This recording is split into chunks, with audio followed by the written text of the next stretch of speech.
Donc, bonjour à tous. Vous êtes bien sur le webinaire de industrie.org. Donc, c'est le premier réseau social des industriels. Industrie a été créé pour vous permettre d'échanger et de networker directement sur les sujets du quotidien et de transformation vers l'industrie du futur. Donc, vous trouverez sur la plateforme industrie.org vos pairs, des actualités sur les sujets de l'industrie 4.0, des formations gratuites et surtout des webinaires avec des grands patrons de l'industrie comme ce jour. Donc, moi, je suis Jean-Philippe Laurenker. Je suis en charge avec Ashok de cette belle communauté. Je fais un amical coucou à Charles Bouygues qui jusqu'à présent animait ces webinaires, mais qui a décidé de retourner faire des choses plus sérieuses dans l'industrie. Et je vais essayer de faire aussi bien que lui, évidemment. Et pour mes débuts, j'ai la chance de recevoir pour notre 8e webinaire Vincent Jonot, donc qui est à la fois VP de Siemens France et également président de la division Startup Industrie du Gimelec, donc une double casquette. Et il a gentiment accepté de partager avec nous sa vision de la Smart Factory, l'industrie du futur, et puis surtout certaines de ses expériences, parce que c'est ça qui nous intéresse plus particulièrement. Donc, bonjour Vincent. Bonjour. Comment vas-tu? Super bien. Bon, bah, c'est formidable.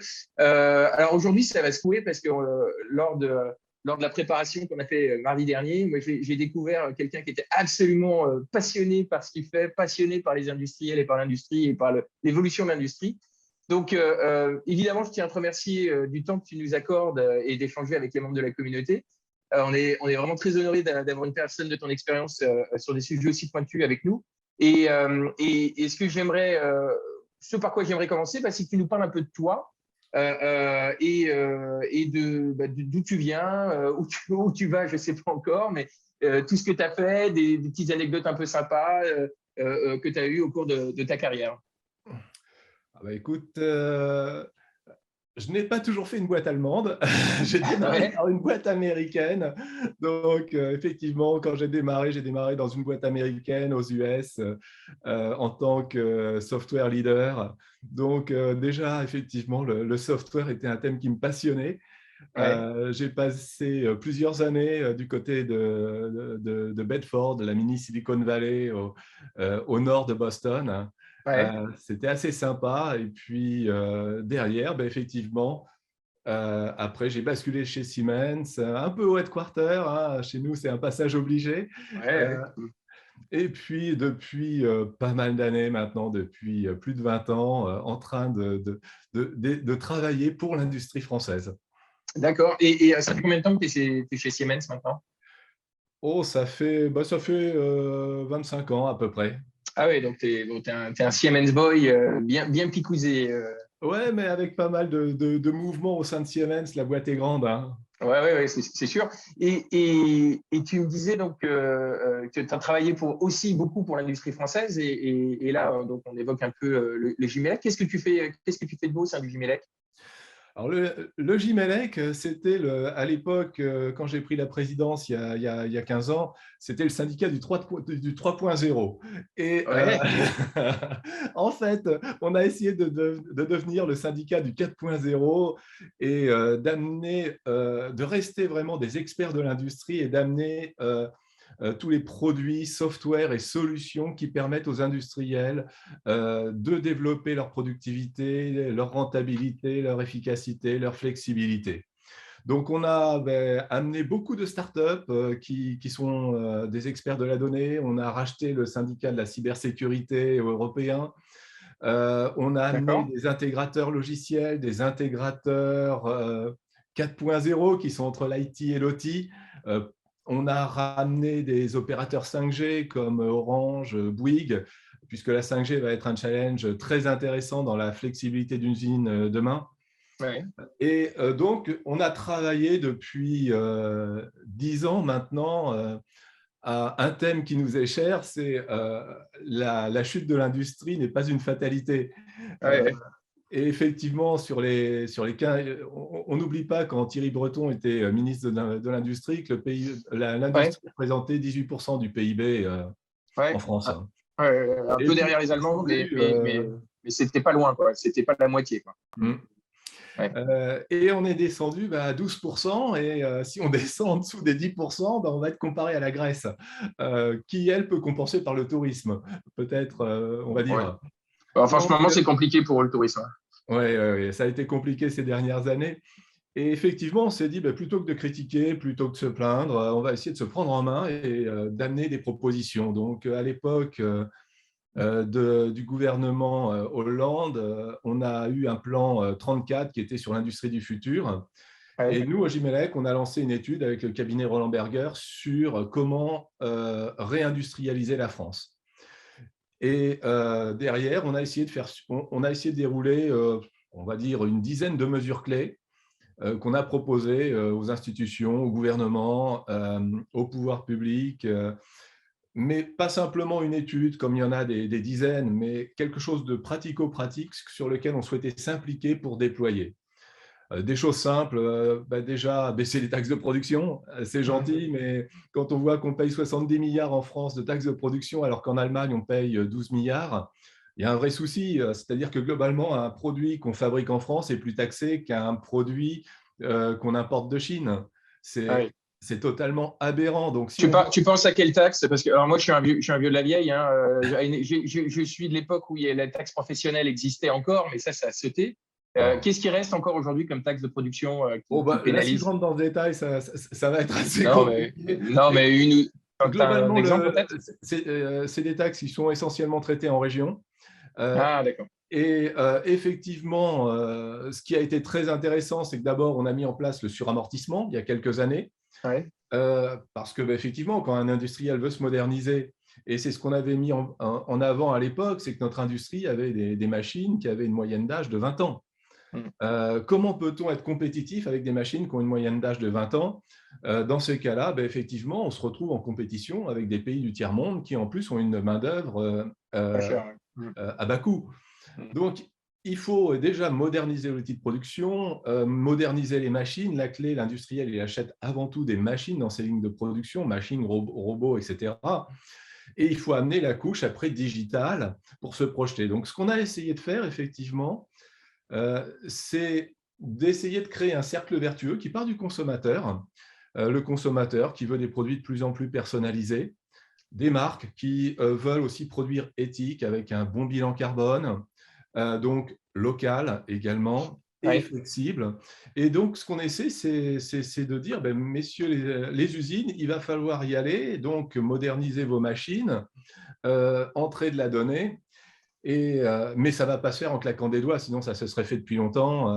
Si on reprend les chiffres, on fermait environ 300-400 sites par an en France en 2009. Hein. Ouais. Et là, quel bonheur, en 2021, on a créé 120 Greenfield et surtout, on a doublé les investissements dans l'industrie. On atteint Ouais. presque les 100 milliards. Ça veut dire que les industriels déjà en place modernisent leurs installations, investissent dans leurs installations. Et ça, c'est quelque chose de super. Ça permet de répondre, bien sûr, aux besoins des marques, ce nouveau besoin des marques de personnalisation, de produire local, de produire éthique.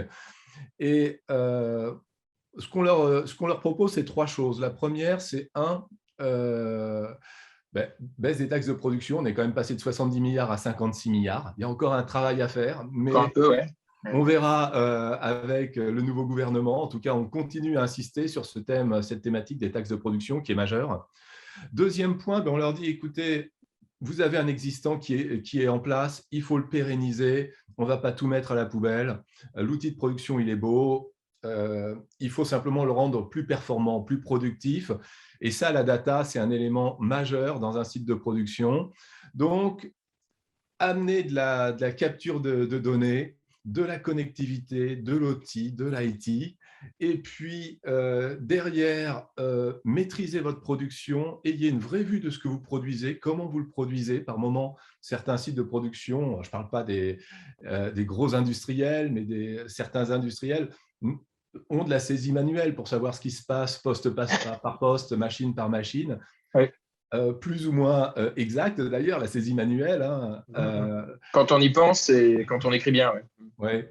Et derrière, effectivement, il y a l'ordonnancement de la production, il y a la partie MES, il y a la partie qualité produit, il y a la partie maintenance prédictive. Tout ça, c'est ce que la donnée apporte Ouais.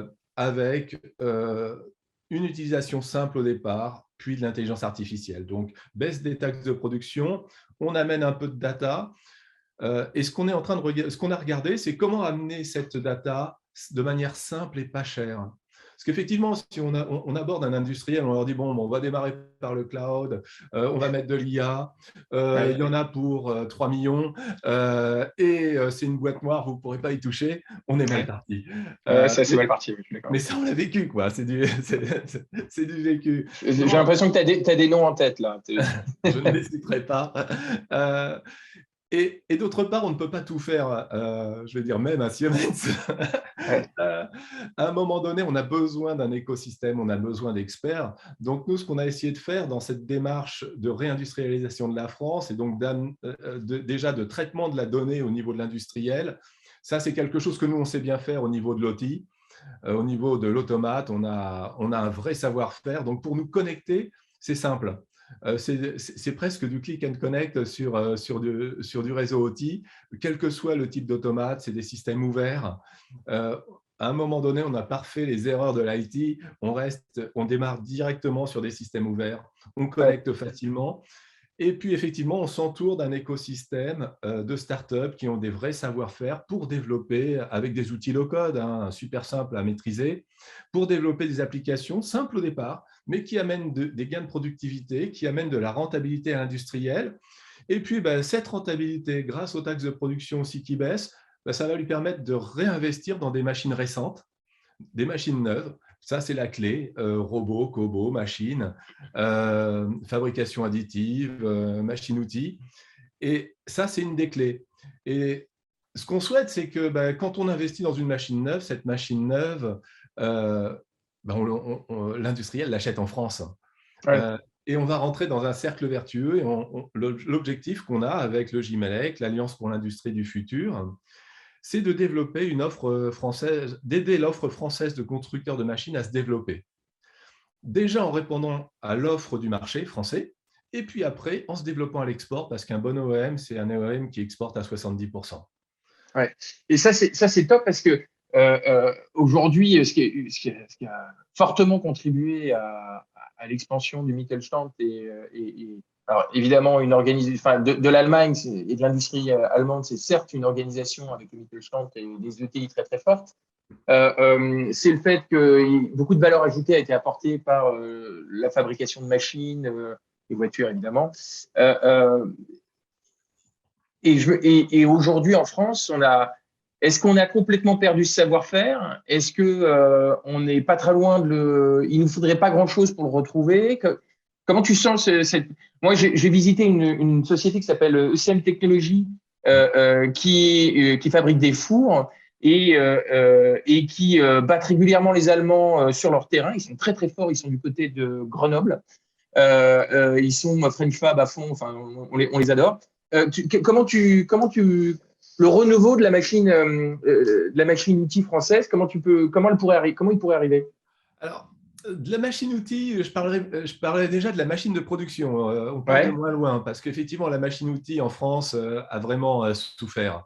Mais la machine de production, les fours, tout ce qu'on retrouve dans une ligne de production, il y a des choses intéressantes à faire, mais sur la machine-outil également, il y a des choses à faire. Alors, il faut revenir toujours à l'existant et aux chiffres, c'est intéressant. L'Allemagne, c'est 136 milliards de valeur ajoutée, cette filière machine.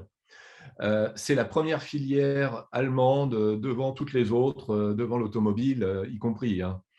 En France, comme tu l'évoquais, il ne faut pas désespérer.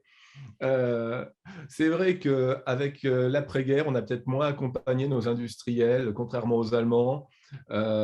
Derrière, les boîtes familiales, le Mittelstand dont tu parlais, a su se développer. Eh bien, en France, les boîtes de taille moyenne, et en particulier les OM, ont souffert. Et c'est pourtant vraiment ça, l'offre française, qui va permettre aux industriels de redémarrer. Et si on prend une usine, c'est quand même dommage de la moderniser et d'aller acheter des machines en Chine, en Asie, aux US, en Italie ou en Allemagne. Enfin, moi, je suis là pour développer je me fais l'avocat du diable. Ouais, mais ça peut être tellement moins cher. Ça se trouve, c'est moins cher.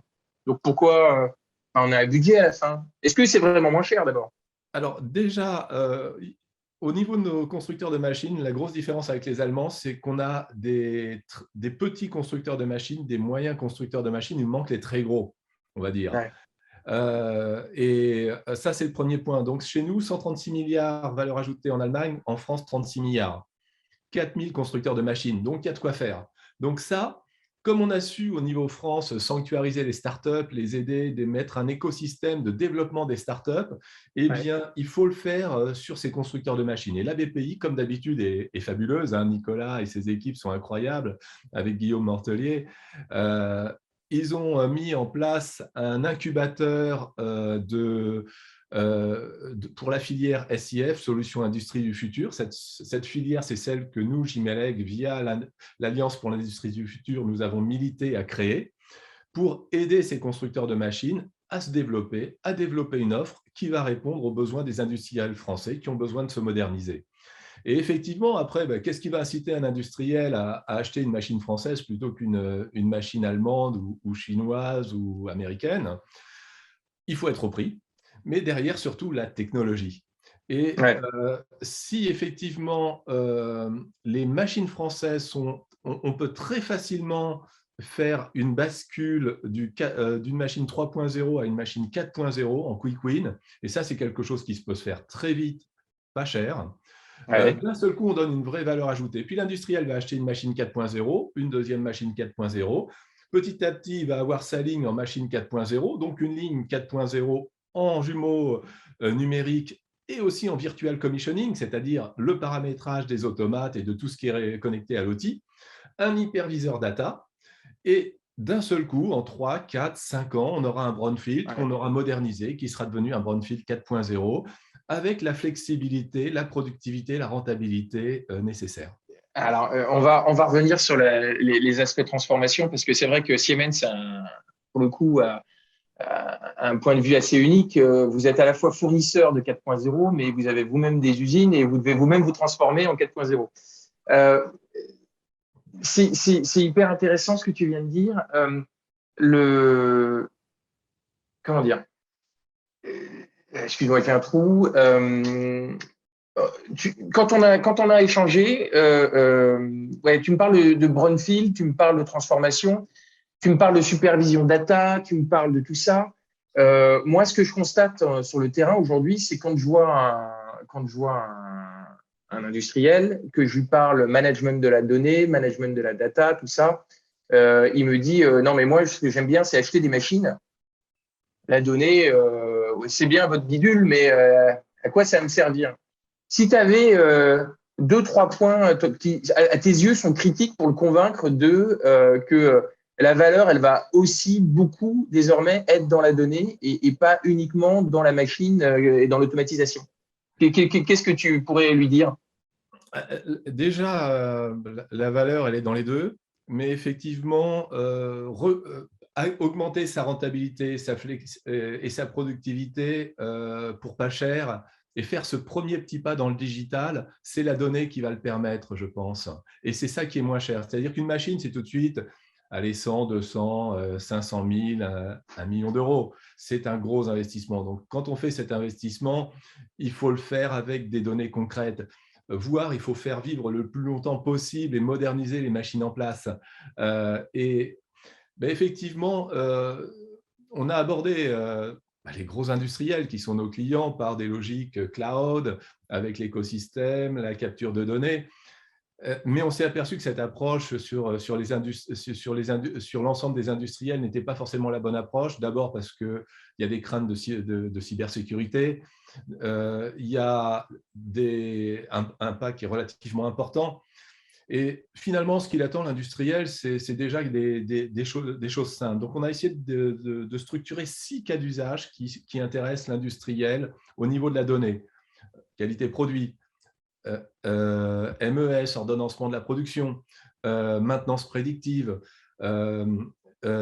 maîtrise de la production sur l'ensemble de l'usine, etc., etc. Et là, on a essayé de fournir derrière l'automate, tranquillement, on prend tout le monde à ses automates, quelle que soit la marque. Derrière l'automate, on met une petite plateforme Edge on connecte, on avait dit, c'est du click and connect, et ben on peut tout Ouais. connecter, y compris des machines qui sont offline. Dans ces cas-là, on met des capteurs sur le châssis, sur les moteurs, on capte la donnée, on la récupère et on utilise l'analyse vibratoire, on utilise la température, on utilise la tension au niveau d'un moteur, et on peut vraiment avoir le bilan santé de cette machine, même si elle est offline. En gros, pour pas grand-chose, pour un petit package qu'on a défini avec la BPI, d'ailleurs, pas uniquement pour Siemens, mais pour les acteurs de l'IoT, à 10 000 euros, connectivité, formation, hardware, software, la capacité déjà de mettre un pôle de capture de données, d'analyse de données. Et c'est super intéressant parce que automatiquement, les équipes dans les usines, ceux qui s'intéressent à ça, se mettent autour. Naturellement, il y a une compétence qui se crée autour de ce pôle. Et très vite, au bout de 2 mois, que nous demande l'industriel? Il nous demande d'aller beaucoup plus loin sur l'outil, voire il nous demande d'aller sur un diagnostic digital, et après, sur une roadmap, de monter en puissance 4.0. On reparlera des compétences tout à l'heure, mais je te rejoins parfaitement. Par définition, dans les usines, il y a plein d'ingénieurs et il n'y a rien de plus curieux qu'un ingénieur, il n'y a rien de plus geek qu'un ingénieur. Donc, la montée en compétences peut très, très vite se faire. Et on réconcilie l'OT et l'IT, qui des fois sont vraiment deux structures différentes sur un site de production, voire sur des greenfields où c'est encore plus simple, typiquement sur les sneakers ASF 4.0 ou sur Ah, la nourriture à base d'insectes, la société Insect. ouais. On trouve une nouvelle catégorie, une nouvelle profession que j'adore, qui sont les directeurs informatiques IT OT. D'accord. OK. Et là, tu fais la transition parfaite, à croire qu'on a préparé la chose ensemble. Donc, ce que je disais tout à l'heure, c'est que vous avez Siemens, à ce point de vue assez unique, de à la fois fabricant de 4.0 et utilisateur de 4.0. Tu m'as parlé d'ASF, que j'ai trouvé un exemple absolument génial.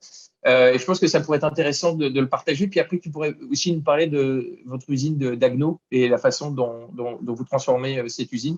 Parce que les deux sont quand même très, très intéressants. Avec plaisir. En fait, nous, notre logique, c'est de dire tout est relocalisable. Tout peut être produit en France, soit sur un site existant qu'on peut moderniser grâce au 4.0, grâce à des machines récentes, ou sur un greenfield, c'est d'autant plus simple. Alors, on a démarré en 2018 sur quelques exemples assez sympas. Là, on parlait de 120 créations de sites de production. On est très présent sur une bonne majorité de ces sites. Et il y en a quelques-uns qu'on a démarré déjà en 2018. Je parlais d'Insect, mais ASF 4.0 est intéressant parce qu'eux, ils produisent des sneakers. Alors, produire des chaussures de sport en France, en 2018, il fallait être fou pour ne serait-ce que l'imaginer. Ouais, c'est sûr.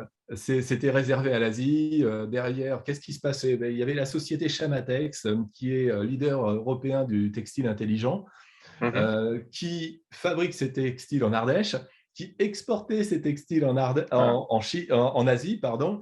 Derrière, en Asie, fabrication des chaussures de sport, et on réimportait des millions de paires assez semblables, hein. Customisation, n'en parlons pas, personnalisation encore moins, par container. Alors là, allons-y le bilan carbone, allons-y le coût du container qui a doublé. Il fallait effectivement un certain temps avant que ces chaussures reviennent en Europe. Donc, on se dit, on va démarrer déjà avec quelques marques, dont la marque Salomon, mais aussi le groupe Millet, Babola. Et donc, on s'est dit, on va essayer déjà sur les chaussures de haut niveau technologique, de les produire en France, non pas en millions d'exemplaires, mais déjà en dizaines de milliers d'exemplaires, voire être en mesure de sortir un modèle unique qui peut être customisé ou personnalisé par le consommateur directement sur le site de Salomon en e-business et directement intégré dans la ligne de production. Et on s'est dit, on va démarrer par une usine pas chère. Pas chère, c'est-à-dire qu'on s'est dit, on va faire une usine pour 10 millions d'euros. Dans le champ d'en face, il y avait les textiles intelligents. Derrière, il y avait un champ. On s'est installé sur le champ qui était derrière. On a d'abord fait une usine en virtuel, mais pour nous, l'usine virtuelle, c'est la réalité, y compris sur le code automate. On a essayé de faire quelque chose d'assez intéressant. Et aujourd'hui, l'usine elle est sortie de terre, on l'a inaugurée en septembre, on commence à produire. On est capable de produire 500 000 paires, on est déjà full. Et Ah, d'accord. on s'aperçoit que on peut être rentable. La personnalisation, ça fonctionne. On répond aux besoins des marques. Alors, l'ennui, et surtout, on peut aller plus loin. Et derrière tous ces tests de nouvelles usines, de relocalisation de produits, on est en train de penser Gigafactory. Gigafactory de batterie, c'est parti avec ACC. Là, on se dit, allez, on va faire une Gigafactory de sneakers et on va parler non plus de dizaines de milliers de paires, mais de millions. Et là, c'est fini. On ne va plus les produire en Asie, on va les produire en France, les sneakers. Derrière, sur la partie insecte, on est en train de travailler la première usine du côté d'Amiens. Elle est en train de se mettre en place. À un moment donné, quand on voit le besoin au niveau alimentaire, au niveau protéines, et ce que peuvent apporter les insectes, alors là, c'est marrant parce qu'on produit, la production est vivante, hein, c'est des insectes. Donc, on est sur un mode de production un peu bizarre. Mais effectivement, déjà, on est en train de se dire, est-ce qu'on ne peut pas créer une deuxième, une troisième usine en Europe, plus grande, plus performante?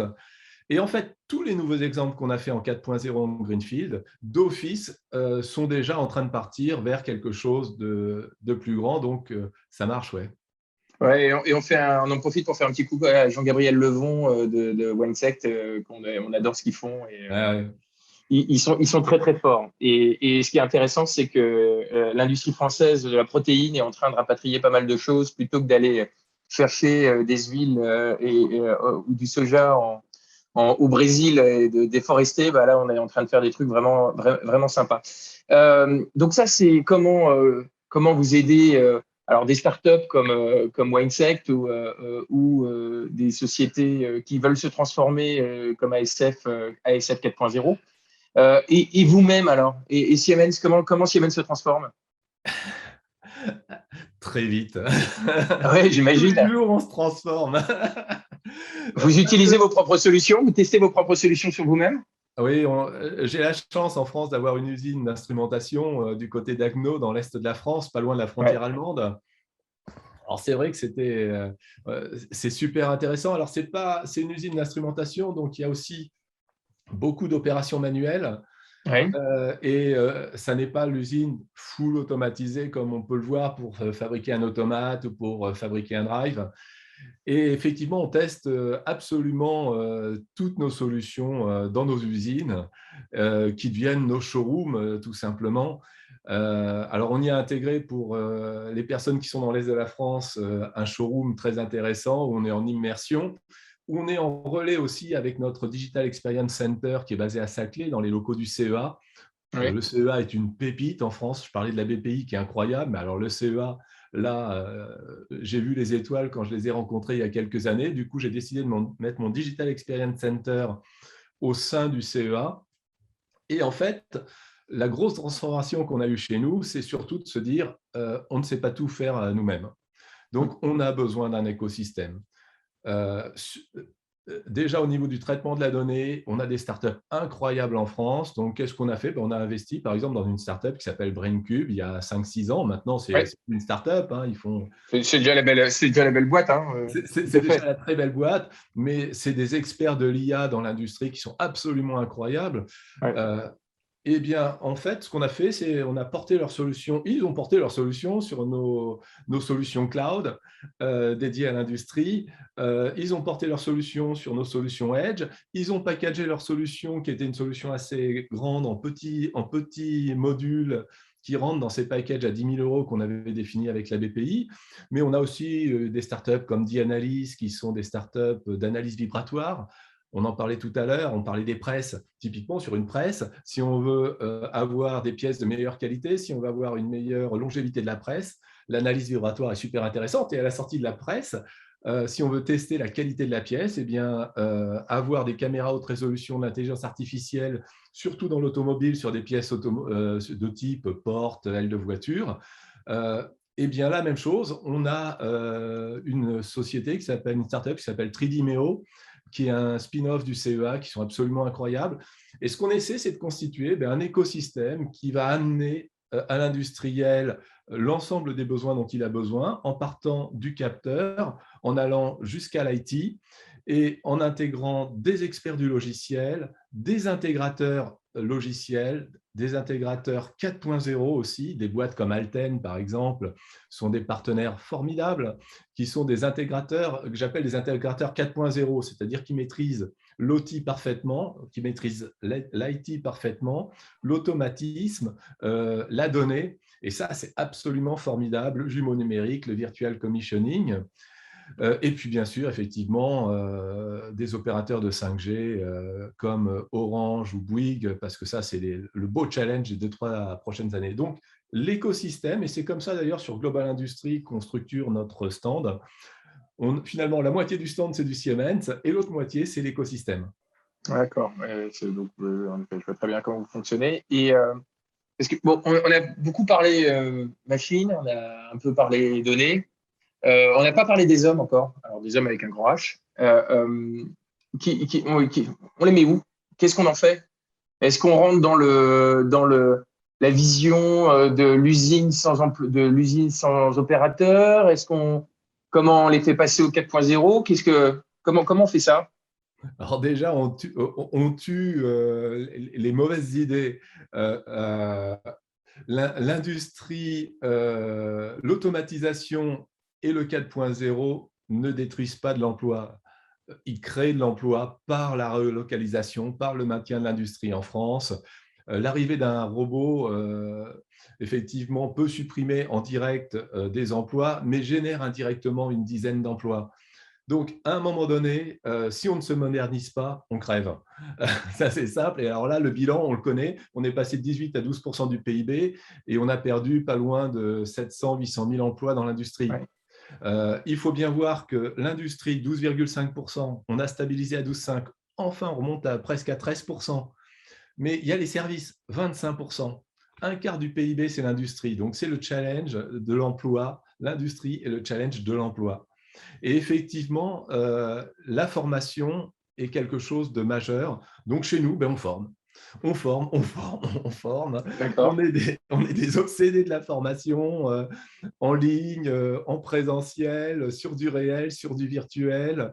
On a aussi racheté une start-up fabuleuse qui s'appelle Visendo, qui est dans le nord de l'Europe et qui permet de fournir de mettre en place des formations chez nos clients. Typiquement, c'est ce qu'on est en train de tester sur Agno, notre usine Agno. On a une machine un peu complexe. Par moment, effectivement, il y a des mouvements, il y a des vacances, il y a des congés, il y a des remplacements. On doit faire appel à un autre salarié qui est sur un autre poste ou un intérimaire. Eh bien, ça permet de virtualiser le poste de travail. Alors, ça tombe bien parce que souvent, la machine est déjà virtualisée. Donc, on récupère le jumeau numérique, on récupère le virtual commissioning. Et derrière, on met en place tout un protocole de formation. Et donc, l'outil est vraiment structuré pour mettre en place le protocole de formation pour que la personne, quand elle arrive, soit déjà formée et soit tout à fait opérationnelle. Ou quand c'est un intérimaire, qu'on ait pu le valider quant à sa compétence. D'accord. Là, tu as ouvert la boîte de Pandore et je vois qu'il y a une question autour de justement des compétences. Est-ce qu'il y a des compétences qui sont plus difficiles à trouver que d'autres pour bien effectuer cette transformation?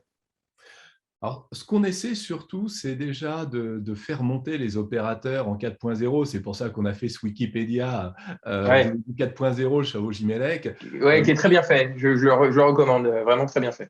Je suis un opérateur sur une machine-outil, je veux je veux digitaliser ma pièce, je veux utiliser le virtual commissioning, comment je l'utilise. Donc, on a essayé de faire en sorte que l'utilisation soit simple par un opérateur classique. Mais effectivement, s'il veut aller plus loin, effectivement, il peut aller voir sur son poste de travail quels sont les fournisseurs qui peuvent lui amener des solutions, quel type de solution, et derrière, quel type de formation il peut trouver pour aller un peu plus loin, soit en freeware, soit sur les réseaux, soit en présentiel. Et on est en train d'essayer d'aller plus loin dans cette étape. Mais oui, après, effectivement, le DSI IT OT, ça, c'est une belle compétence. C'est des compétences à aller chasser. Et donc, il faut l'attractivité des métiers, il faut que l'industrie fasse rêver un peu nos étudiants pour qu'ils aient envie de Ouais, venir dans l'industrie. ouais. Et du coup, j'ai Alexandre qui me pose la question. Les résultats de ces politiques de formation, est-ce que ça a été efficace? Est-ce que tu formes tout le monde, c'est-à-dire l'opérateur, le superviseur, le manager, le directeur? Est-ce que tu formes toutes les strates, une partie des strates? Comment vous gérez aussi l'électronisme, le fait qu'il y a des générations qui sont parfois un peu dépassées avec les aspects digitaux. Comment vous faites? Alors, je pense qu'effectivement, l'IA est peut-être quelque chose de complexe, mais ça doit être simple à utiliser. Donc, tout Ouais. le monde doit pouvoir utiliser des applicatifs qui tournent sur du Edge de manière simple. Comme on utilise un smartphone, finalement, ça, c'est bourré d'IA. Eh bien, on doit faire la même chose dans l'industrie et on doit rendre la data, l'IA, simple à utiliser. Après, effectivement, il faut faire monter les opérateurs. Donc, nous, on a mis en place déjà toutes nos formations, mais on veut les diffuser, d'où l'intérêt du Gmelec, pour que ça diffuse beaucoup plus. Et surtout, ce qu'on a fait, c'est une formation destinée aux managers euh, pour les aider à se projeter dans leur transformation digitale.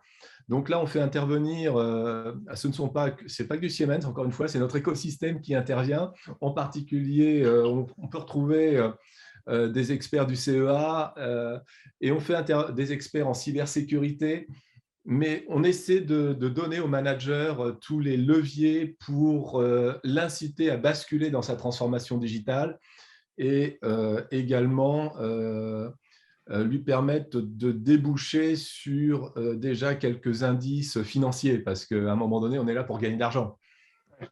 D'accord. Et j'ai une question d'Alexandre Moff, que je salue, qui nous demande est-ce que l'arrivée du 4.0 chez Siemens implique des changements de mode de management? Est-ce que vous avez changé la façon de gérer les gens? Alors, ça a été assez compliqué, je le reconnais, c'est-à-dire que nous, on a démarré en 2007, avec Avant même que le gouvernement allemand lance le programme Industrie 4.0, donc vraiment très, ouais. très early, quoi. Ouais. Et ça a démarré par des acquisitions. Et la première acquisition qu'on a fait, c'est la société UGS, qui était leader mondial dans le PLM, basée aux US. Ouais. Et donc, on a déporté une partie de notre siège social aux US. Donc, le siège social de la partie software est aux US. Le siège social de Siemens Industry, de Digital Industry, est en Allemagne. D'accord. Euh, ça a été le premier gros changement, le premier pas dans le 4.0, ça a été de l'acquisition. Après, effectivement, on a investi 15 milliards dans la R&D de nos produits traditionnels pour arriver à faire ce lien vers les acquisitions software.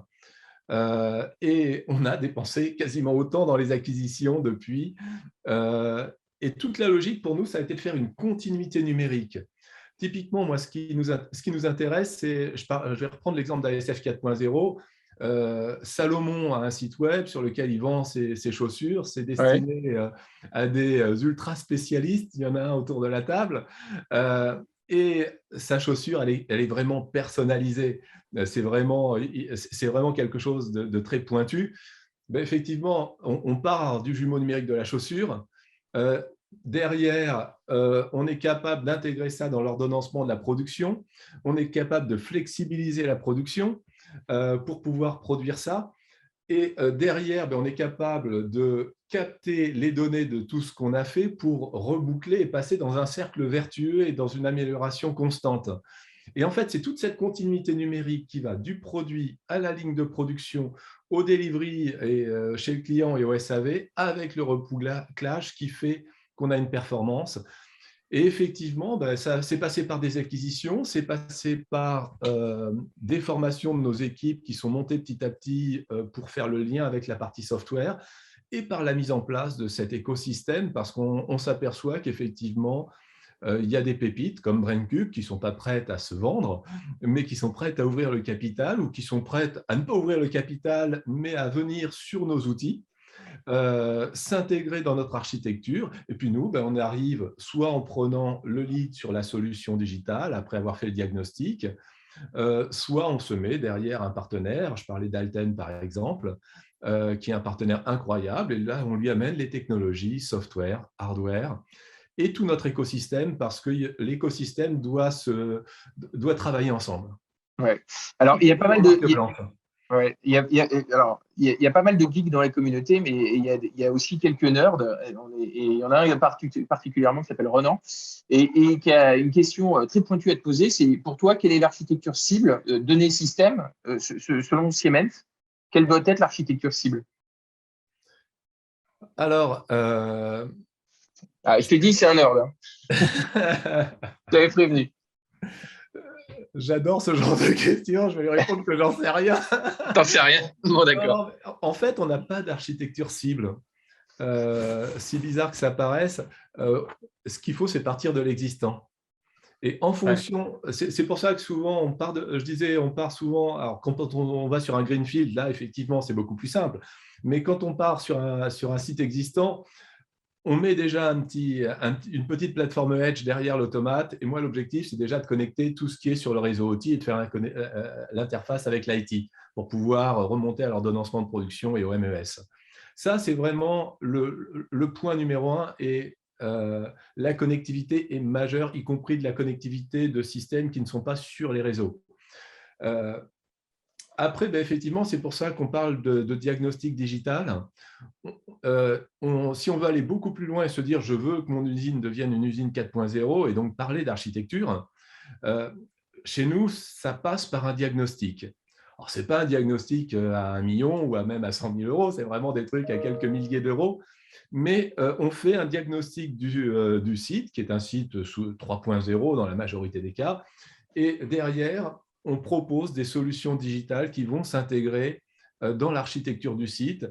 Et donc, on s'adapte à chaque type d'architecture en passant bien souvent par ce diagnostic digital. Mais en fait, la logique, c'est déjà du edge derrière l'automate avec une ouverture vers l'IT. Une question, alors je vais te prendre un peu au dépourvu parce qu'on ne l'avait pas préparé celle-là, mais si tu devais me donner 2 startups aujourd'hui qui t'ont, alors non Siemens, pas, pour éviter la pub, mais 2 startups qui t'ont retourné le cerveau là, ces derniers mois. Tu as 2 noms en tête là, que tu trouves hyper sympa? Moi, j'adore DI Analyse. DI Analyse. Ouais, ils sont super. Et qu'est-ce qu'ils font? Alors, eux, c'est typiquement de l'intelligence artificielle sur l'analyse vibratoire adaptée à l'industrie. On a énormément sur les sites de production de machines 3.0, voire 2, quelque chose. Elles produisent. Elles peuvent produire encore plus. Elles peuvent tomber beaucoup moins en panne. À un moment donné, si on décide de les changer, il faut les changer sur des KPI objectifs. Ouais. Donc, dans ces cas-là, ils sont en mesure de faire le bilan santé de cette machine et de faire un monitoring en temps réel qui nous permet d'anticiper les pannes, qui nous permet… Ils font du prédictif? Ils font du prédictif, tout à fait, grâce à l'analyse vibratoire, mais pas que, au minimum avec l'analyse vibratoire, on va dire. Mais on peut également mettre des capteurs directement sur les moteurs. Là, on chope courant, tension, température, vibration. C'est super intéressant. Et d'un seul coup, c'est 1, 2, 3 machines dans l'atelier qui sont des fois le passage obligé, qui ont déjà 17 ans d'âge, qui tombent régulièrement en panne. On est capable d'éviter les pannes. On est capable de les rendre plus productives, d'améliorer par des modernisations à coût vachement ciblés le fonctionnement de ces machines, faire le lien avec le constructeur de machines parce qu'on est capable de segmenter les données. Alors là, on bascule sur le cloud avec des outils qu'on appelle MindSphere chez nous, qui sont compatibles avec tous les clouds du marché, on va dire. Mais qui permet finalement de donner des droits d'autorisation. Moi, je suis industriel, je veux avoir toutes mes données, je veux comparer mes différents sites. Dans ces cas-là, vers le cloud, je vais remonter que les données majeures. ou spécifique, je souhaite faire remonter des données en temps réel qu'on s'est captées, par exemple, sur une machine-outil, sur une commande numérique. Celles-ci, on les laisse pied machine et on peut faire des analyses super intéressantes. Mais typiquement, sur la casse d'objets coupants sur les machines-outils, c'est des investissements énormes. En quelques minutes, on peut très bien diminuer la casse et la ramener presque à zéro au niveau des objets coupants, donc faire gagner des millions C'est impressionnant. à certains industriels. Ça, c'est ça le temps réel sur la captation de données au niveau de la commande numérique et du edge. Mais on peut aussi faire remonter un certain nombre de données, ce qui permettra à l'industriel qui a plusieurs sites de comparer ses sites. Bien sûr, de benchmarker, mais on peut aussi segmenter. On peut dire, voilà, ces données-là, moi, il y a un bout de données que je vais donner à ce constructeur de machines, je vais lui donner accès à ces données-là, et je vais lui acheter un service de maintenance prédictive. Et l'OM, ça, c'est la phase 2. On lui disait, tu passes de 3 en 4.0 sur tes machines, mais tu peux aussi créer une machine directement en 4.0 et intégrer toute cette partie data, services digitaux qui vont permettre à l'industriel d'être plus performant ou à l'intégrateur qui, lui, aura accès à d'autres types de données. Et c'est effectivement cette capacité de segmenter les données et de donner l'autorisation d'accès à tel ou tel constructeur de machines sur la ligne de production, tel intégrateur ou tel membre de l'équipe qui est très intéressant. OK. Et tu en as une deuxième à nous indiquer que tu aimes bien? Alors, moi, j'adore Tridimeo, le spin-off du CEA sur les caméras haute résolution et l'analyse qualité-produit. C'est quand même quelque chose d'assez exceptionnel, alors de très pointu, C'est un du peu hardware, c'est cher. du hardware, c'est du hardware ou du software? C'est du hardware au niveau des caméras et c'est de l'IA derrière au niveau software. Donc, on retrouve l'IoT, le Edge, le cloud. Mais effectivement, sur du traitement d'images haute résolution, où là, ils ont un savoir-faire absolument incroyable. Super. Eh ben, écoute, tu fais la transition parfaite puisque j'ai Galem, qui est le deuxième nerd de la bande, qui me pose également une question qui est et qui fait, lui, qui est le patron d'Automi, qui fait du computer vision avec du machine learning. Ouais, c'est bien. L'automate industriel classique est-il voué à disparaître compte tenu des avancées du edge computing? Ça Non, commence à devenir pointu, hein. non, non, non. Aujourd'hui, finalement, on en parlait, mais déjà, la productivité passe par des machines récentes, donc par un automatisme, une robotisation, des drives performants. Ça, c'est le basique. Et effectivement, la couche donnée va amener le plus, le virtual commissioning, le jumeau numérique, la continuité numérique, etc., etc. Néanmoins, il y a des moments intéressants. Là, en ce moment, il y a des pénuries de composants. Tout le monde Ouais. le sait. On a du mal à livrer. Tout le monde le sait. Eh bien, nous, nos automates, on a fait un jumeau numérique de l'automate. Donc, l'automate hardware qui existe chez nous, il existe aussi en software. Et il peut être récupéré en mode SaaS. Alors après, effectivement, qu'un industriel se dise « je fais confiance à un automate software en mode SaaS et j'oublie mon bon vieux hardware ça va prendre, à mon avis, une bonne dizaine d'années, voire plus. Et OK.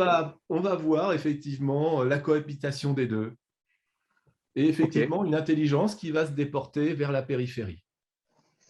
Alors, j'ai une question de Thibaut, mais je ne suis pas sûr de la comprendre.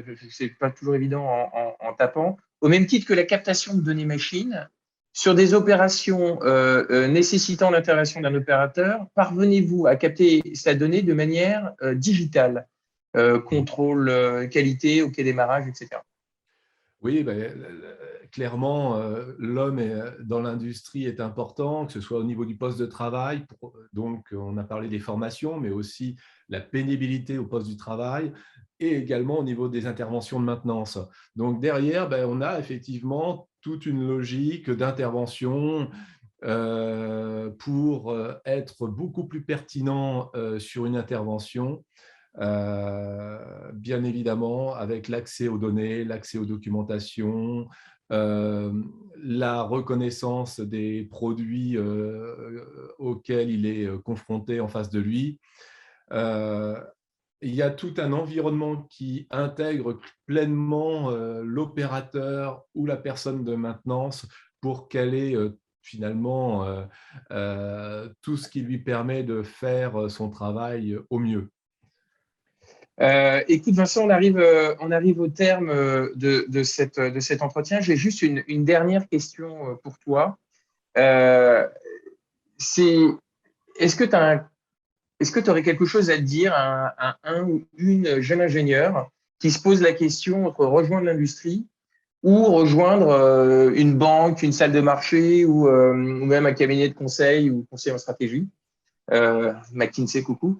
Est-ce que tu as quelque chose, est-ce que tu aurais quelque chose à lui dire pour lui dire à quel point l'aventure est formidable? Ah, j'adore cette question, tu le sais bien. Ouais. Et c'est vrai que l'industrie va se développer en attirant les talents, les jeunes talents. Et on a tout un travail, c'est ce qu'on essaie de faire d'ailleurs au Gmelec, mais aussi chez Siemens, euh, où il faut que l'industrie devienne quelque chose d'attractif.